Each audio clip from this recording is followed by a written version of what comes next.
my life consultant, my best buddy, my gambling partner, and occasionally we go out on the golf course and act like we're competitive people and see who can shoot over 100. His name is Jay St. Clair, and he joins us on this Thursday, Pretend It's Friday. Hello, Jay. Hey, Matt. Jay, I've got a question for you. Yes, sir. How you doing? You know, Matt, if I were any better, I would be Bobby McGee. Bobby McGee?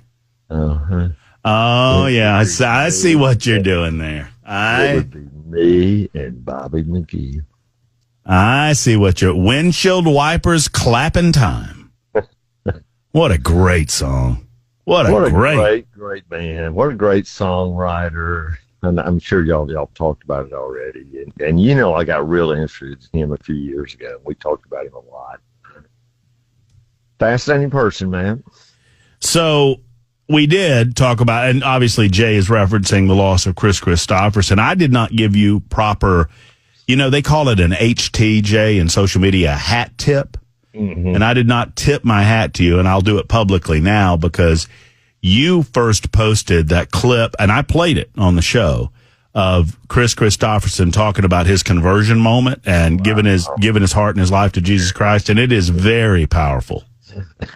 It's so genuine, right? I mean, somebody commented on social media that you could tell he's a little hesitant to talk about it,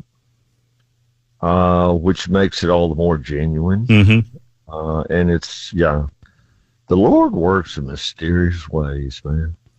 Yeah, and said he didn't. I mean, and if you missed it, you can find it on Jay's social media on Twitter. You can find it on mine as well. But it's Kristofferson, and you're right. It's like just like he didn't know why his hand went up.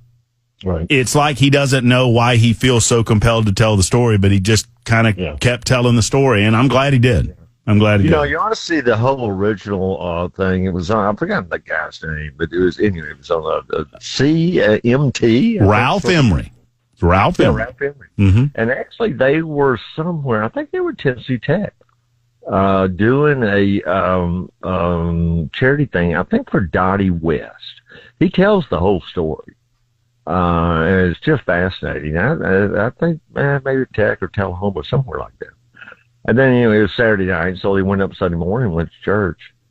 And the preacher, I'm forgetting the details now, but he was the son of somebody famous. I think a country music star. So, yeah, it's a remarkable thing, and it happened. It's real. There's no doubt about it. And he was a Rhodes Scholar. Mm-hmm. Do you know how hard it is to become a Rhodes Scholar? I don't, but I know it's hard. It's hard.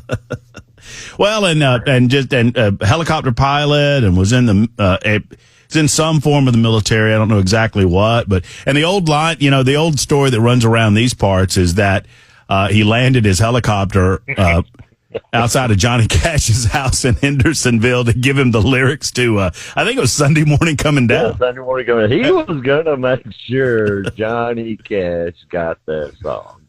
Well, he got it. Well, and I know we got more things to talk about, but I just want to say this. If you don't understand the lyricist that Kris Kristofferson was, my favorite, Why Me Lord, me and Bobby McGee, there's a lot of them. But I have seen the morning burning golden on the mountain in the skies. You told me you saw something Charlie Pride was talking. Oh, he said he's Shakespeare.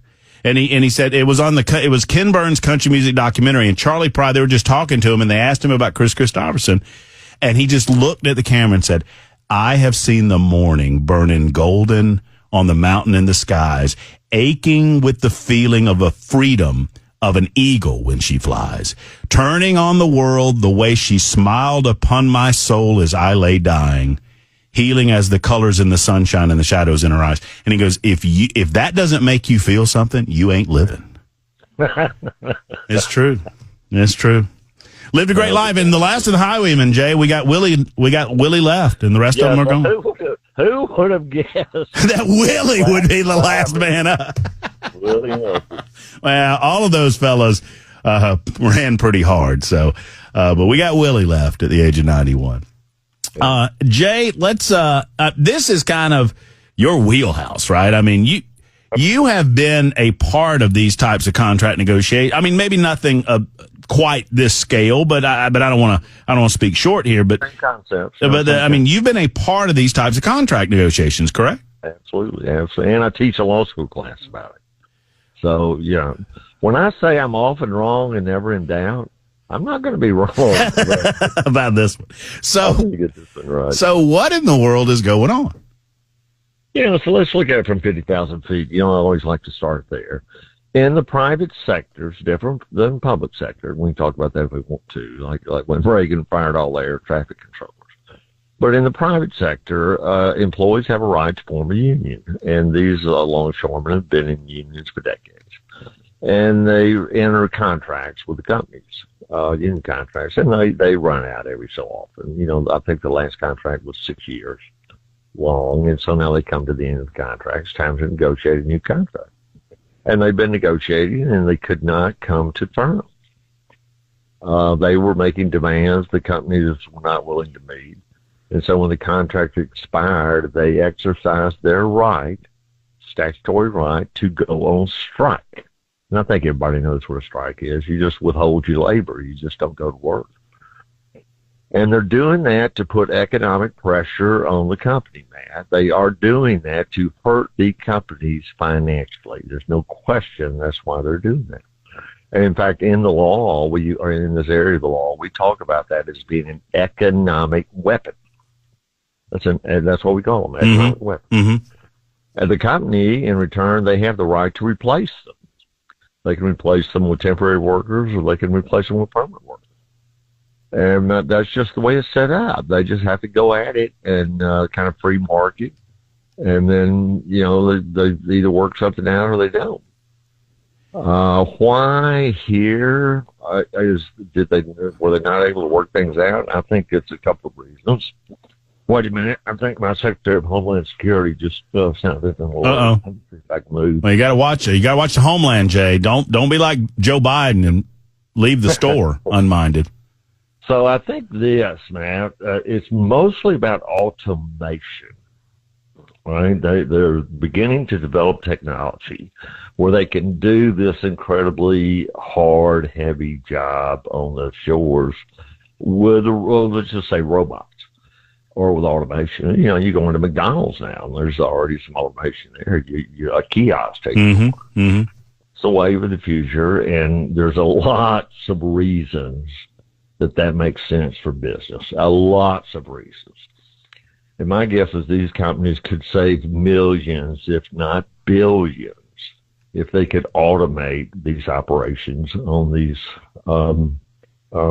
docks. Well, the employees don't like that. One of the cornerstones of union thinking is we're going to save our jobs. These are union jobs. We're not going to let these jobs go.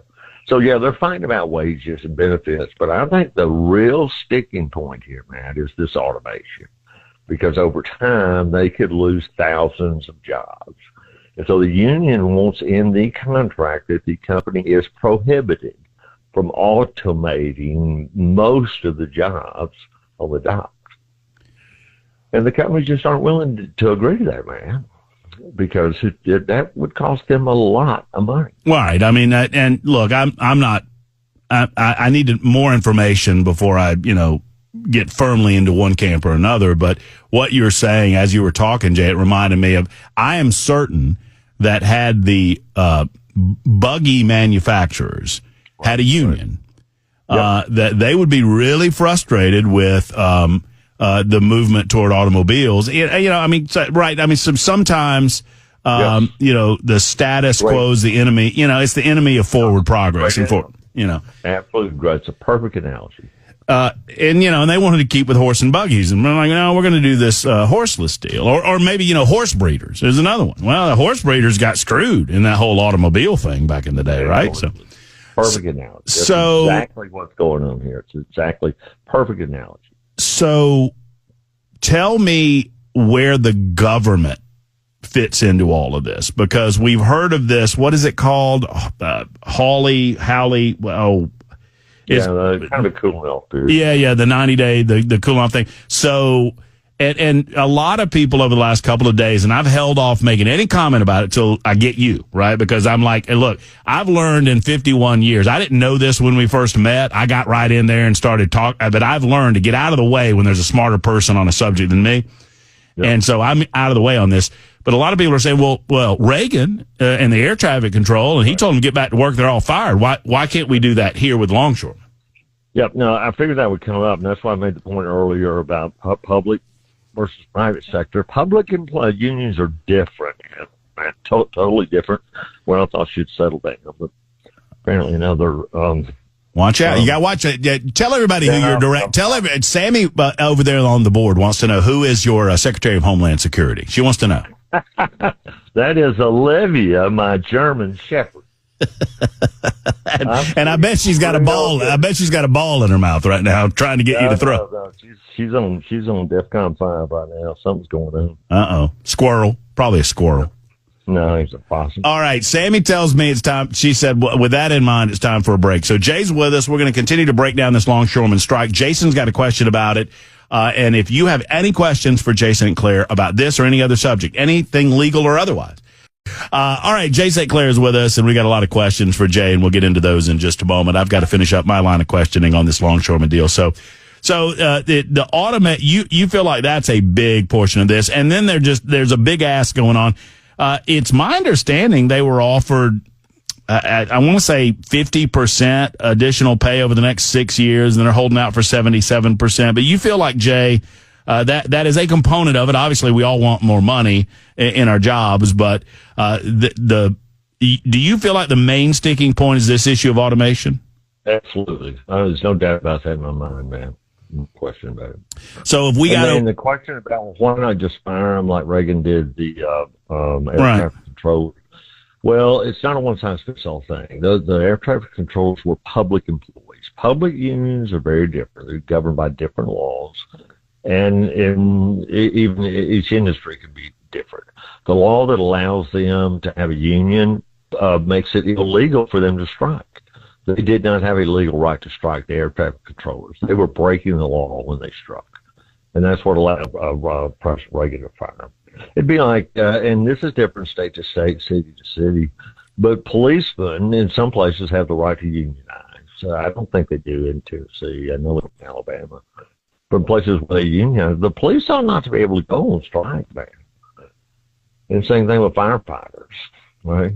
I mean, you just, right. You can't do it. Now, if you're a garbage worker, that's a little bit different, right? Yeah, that's fine. That's right. But here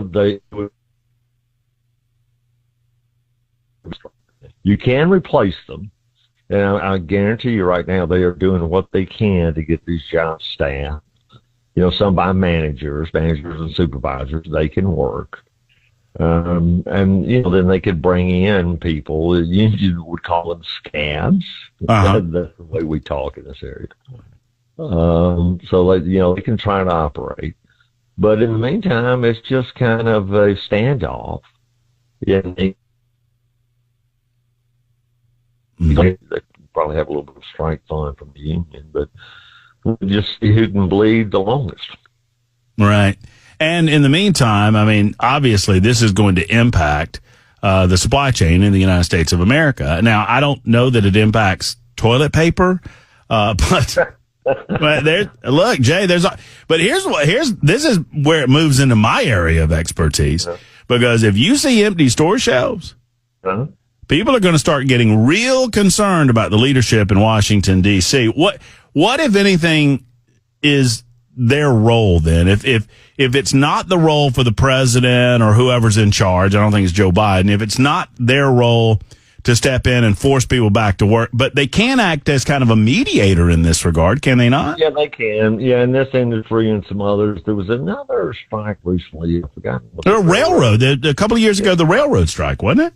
Yeah. And so when it's those kinds of interstate commerce, the actual modes of interstate commerce, the law is a little bit different.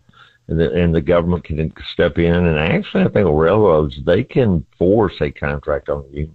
Mm-hmm. The government can, because the railroads are so. I think, I looked this up yesterday, Jay. So I'm pretty confident that Congress passed some legislation pushing that down the road. I don't know if it was forced on them, but I think they made that happen in terms of getting the railroad people back to work.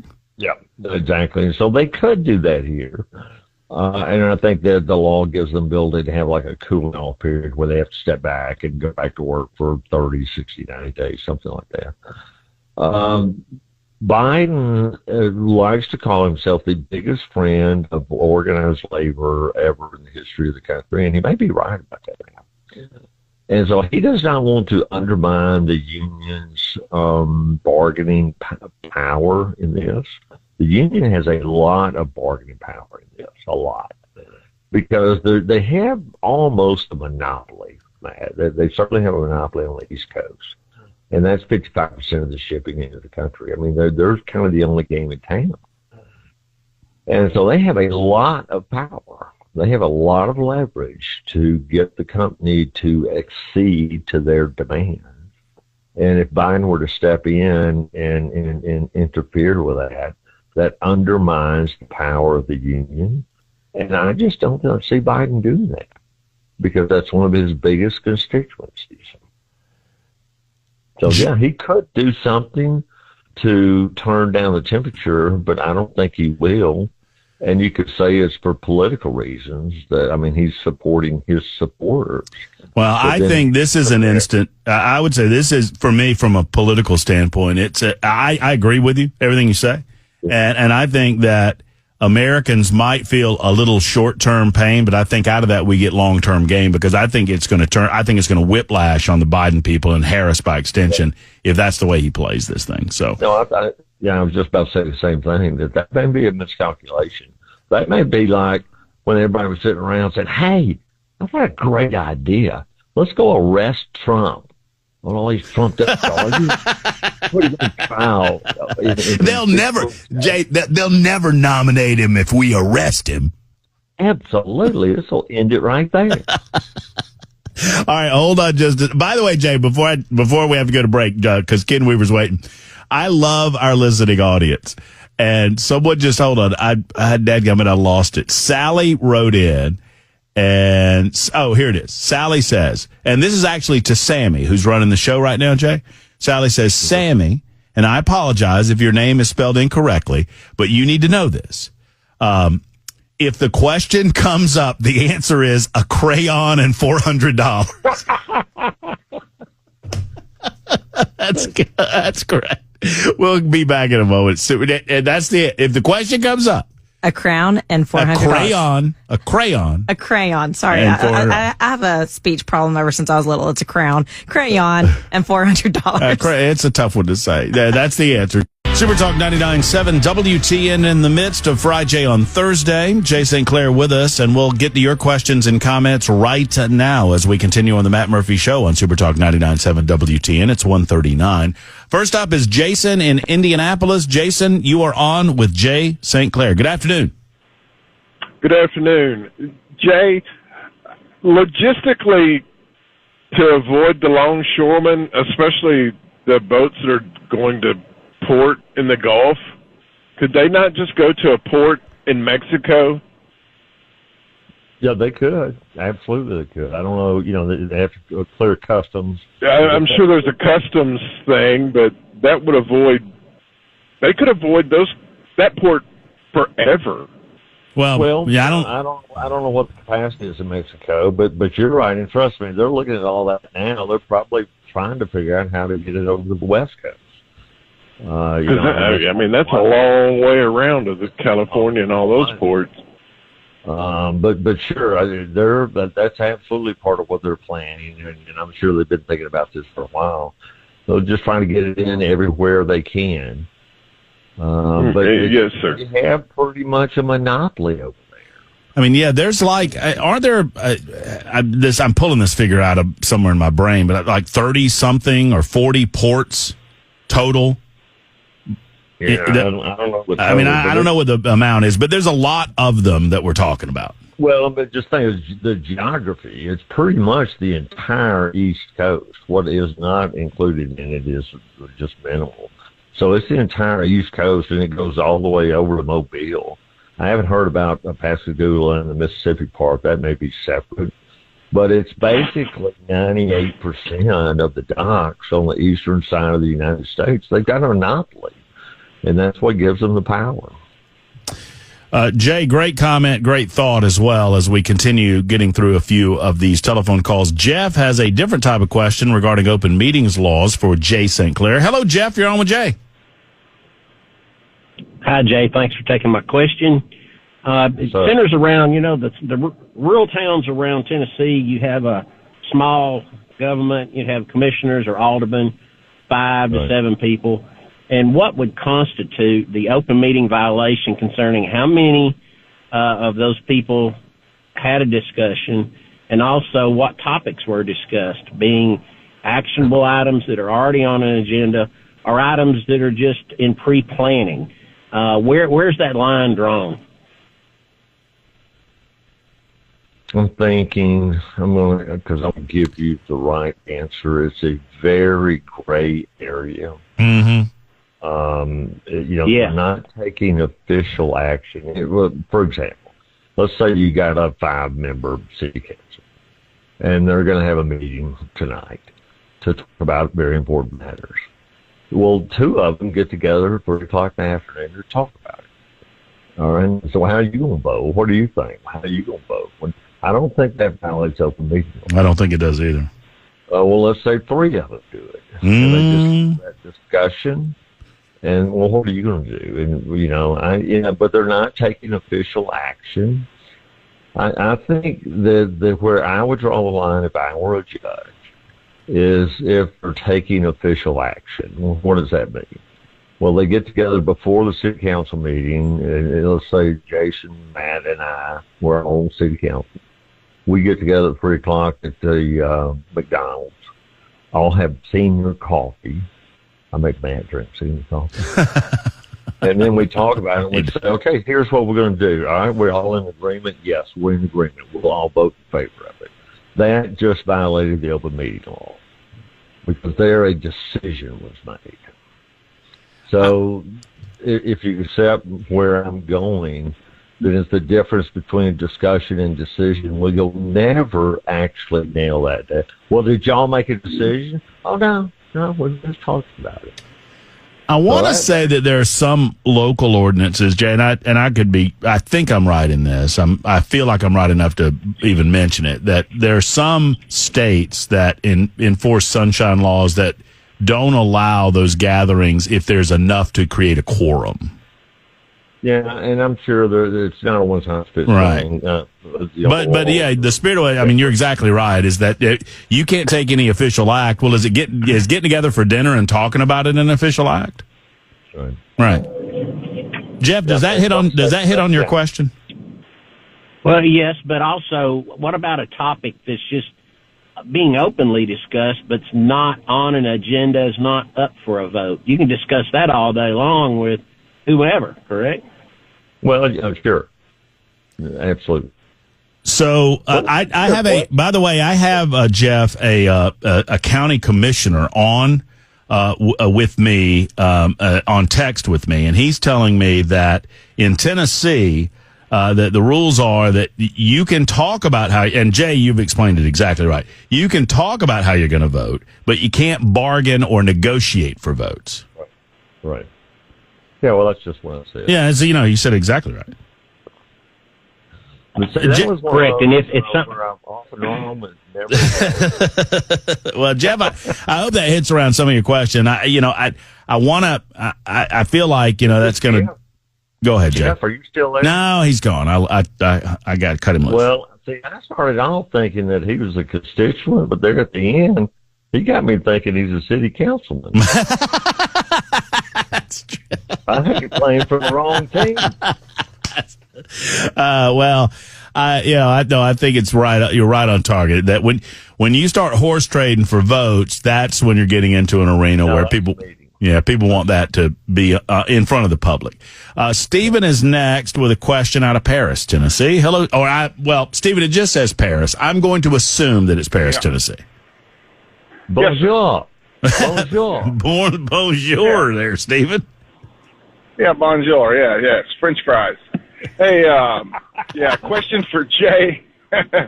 Question for Jay. I'm a truck driver, and I know a lot about the logistics and, all this stuff coming over on these cargo ships. It's not just the cargo containers themselves. There's BOLs, bills that come with everything that pretty much has the destination where it's all going. Everything's already bought and paid for in our country. So I don't know about the contract part. Like, since their contract is over and they're holding this stuff, is it legal to go around them and say, transport them to smaller cargo vessels that can come a little bit closer inland to get them to the rail yards, to get them on rail, or any kind of other idea that somebody could come up with? Would that be illegal to do that, just to go around them? I think they could do that. If I were running the business, what I would do is get in touch with the customer. Well, the customer doesn't want their stuff just sitting out there in the docks, right? And so they say, and I get it, the bill of lading may have specified, routing instructions. But if they say to them, look, we got a strike here. What we're going to do is take your stuff, put it over here on this boat, and then we're going to unload to Mexico and bring it up through there. Are you okay with that? I wouldn't just do it. I would be in touch with the customer. Okay. Do you see okay, one more question. Yeah, right. I got you. One more question. Or either up the Mississippi, I know we got a big rail yard right in Memphis there, too, that goes a lot all through the South, too. There's all kind of little places. But another thing, would it be legal for somebody, just as an example, Elon Musk or somebody, one of these big tycoons, to just go in and buy that whole operation and put people in there, bring in new people and just kind of take it over or whatever themselves?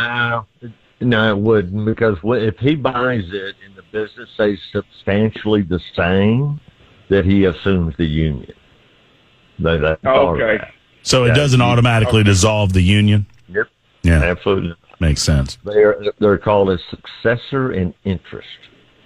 Ooh, that sounds like fancy. That sounds like a $200 phrase there. Oh, man, we have $547. I just got this info, and our listeners are so smart.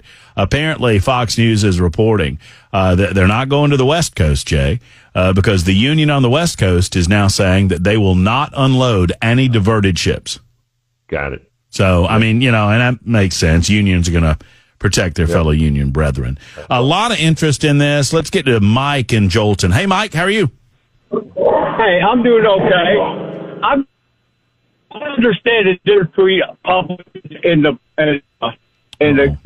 government-run sector, like with the air traffic controllers, but this is really frustrating. Since this man just come right out and said, he's going to cripple the economy, I know people are trying to think of ways around it, but is there no way, let's say it goes on for a while and you start having shortages, let's say in life-saving medicines. I mean, could something be done then? Because this is purposeful. You understand what I'm saying? Some way to hold him accountable for his words. Yeah, I understand exactly what you're saying. Yes, something can be done about it. Congress can pass a law. All of these rights are creatures of statutes. All Congress will have to do is pass a statute making this strike illegal. They have absolutely all the power that they need to do that. So, yes, there is a solution to that. Well, and apparently this dude... Yeah. And thank you, Mike, for the call. And I've got to scoot along. Apparently, this dude, his name is Harold Daggett, and it has the interviews that he's done. It has just really struck a chord with a lot of people. Jay, I don't know if you've seen some of these comments that he's making, but he's like, "We're going to cripple you." I guess you could make that case. He doesn't really give a crap. He doesn't seem to give a crap about the United States of America. But I guess that's not what he's paid to give a mess about, right? I think he makes about $900,000 a year. Drives a Bentley. They posted a picture of his yacht in a line. A line bus said, "Dang, I wish I had that." Richest man in the world. Said, boy, this is what they do, man. This is what they do. They got power, and he's got power. I mean, he just does. He's basically got a monopoly, and he's playing his hand, for all he can. But to his credit, he sees 20,000 jobs going away. Right? I mean, these cars are going to put the buggy makers and the horse farmers out of business. Right. And so to him, it is kind of I would take a little more stock in that portion. I mean, for me, and I don't understand it as much as some, but I would take more stock in that portion of it if he wasn't also asking for a 77% raise, which seems completely unreasonable. Let me tell you a real life story. Sure. Yeah. Folks, over in Florence, West Tennessee, people in that area, the TBA area, there used to be a large amount of aluminum manufacturing companies there, a lot, because of cheap TVA power. It'd be electricity. Reynolds Aluminum shut down a plant, and local people tried to buy the plant and keep it running, keep jobs. There's a local group of people, and when it was Reynolds union, they were making $30 an hour. You said benefits. The best the local people could do, man, and they scrimped and did everything they could. They came up with a contract, a total of $27 an hour. Mm-hmm. I was involved in these negotiations, and we went to the union and said, no. They said, no, we're not taking a pay cut. If you don't get $30 an hour, we don't have to do. And we said, well, if you don't take this, we're shutting the plant down. They said, that's fine. Well, what are you going to do? We'll go flip burgers for $6 an hour.